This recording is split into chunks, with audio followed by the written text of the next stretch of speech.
we shouldn't be going in, or probably it's not worth going in commercially.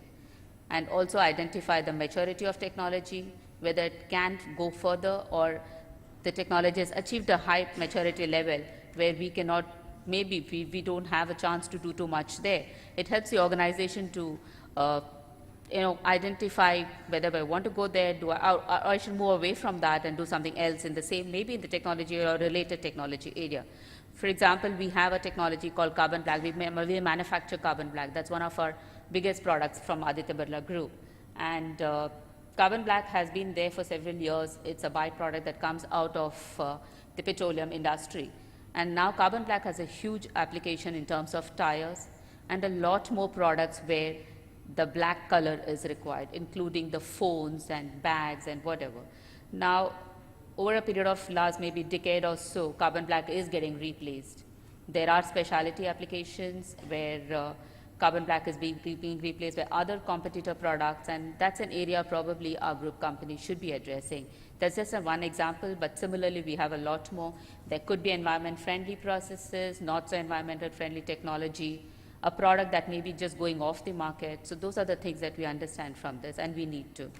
And also create a roadblock for the competitors. That's an area where we want to ascertain ourselves and maybe not avoid, but minimize the space available to competitor where we can, have our market advantage. Provide support to customers. There are also times when the customer wants us to support them in their goals and in their future projects, and establish a strategic advantage for the company.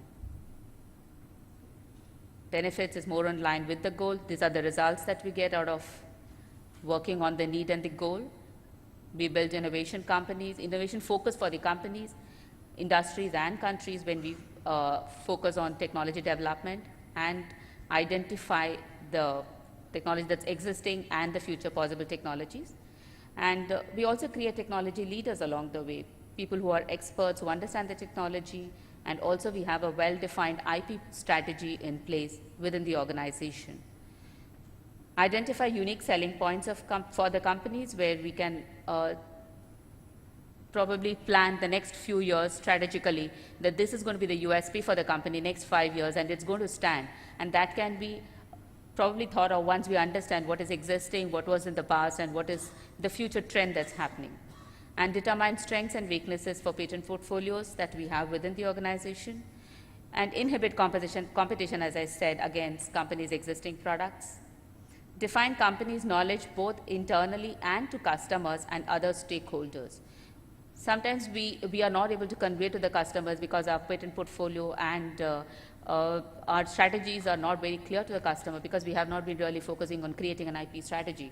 So in that respect, when we have a large customer base, once we define when we use the patent landscaping for defining the strategy, it helps us to even explain to the customer where are we today, what do we plan to do in the next few years.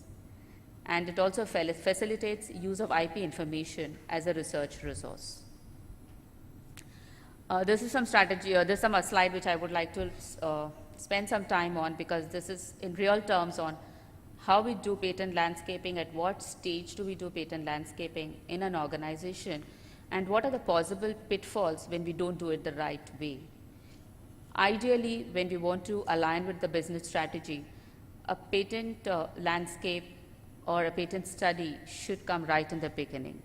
So we study the environment, we identify the competitors, we identify what are the problems associated with the technology. It could be even legal, it could be government regulations.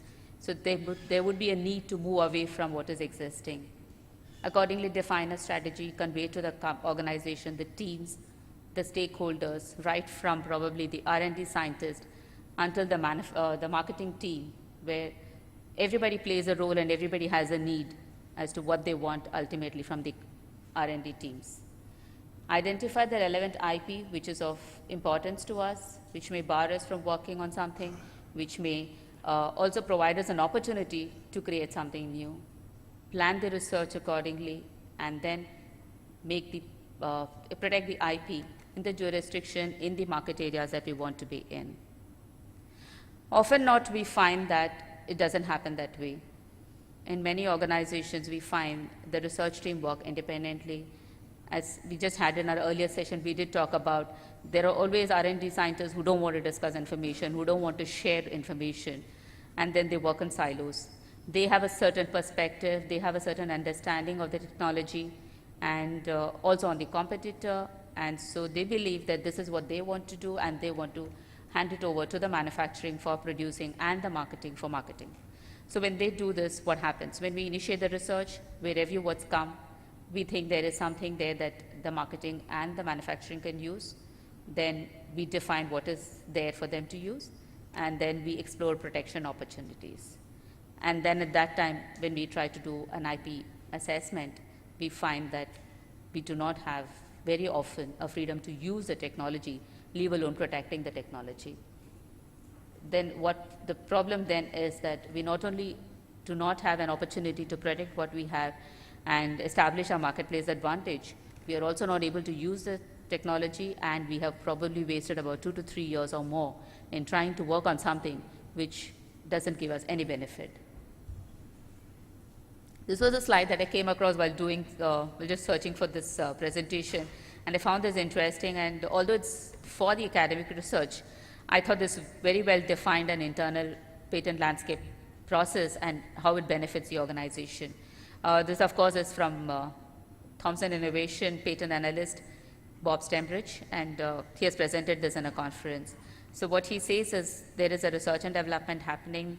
A team works with intellectual property team. There is a commercial evaluation, following which, once we have assessed the technology, we have assessed the IP in that arena, the R&D team works on the proof of concept, and once the lab work is done, then it goes for the product launch, and that's where he identifies a value of death. The value of death could be anywhere. It could be even immediately after the patent landscaping is done, so it could be any point of time. It could be even later because the commercial interests have changed or the market has changed.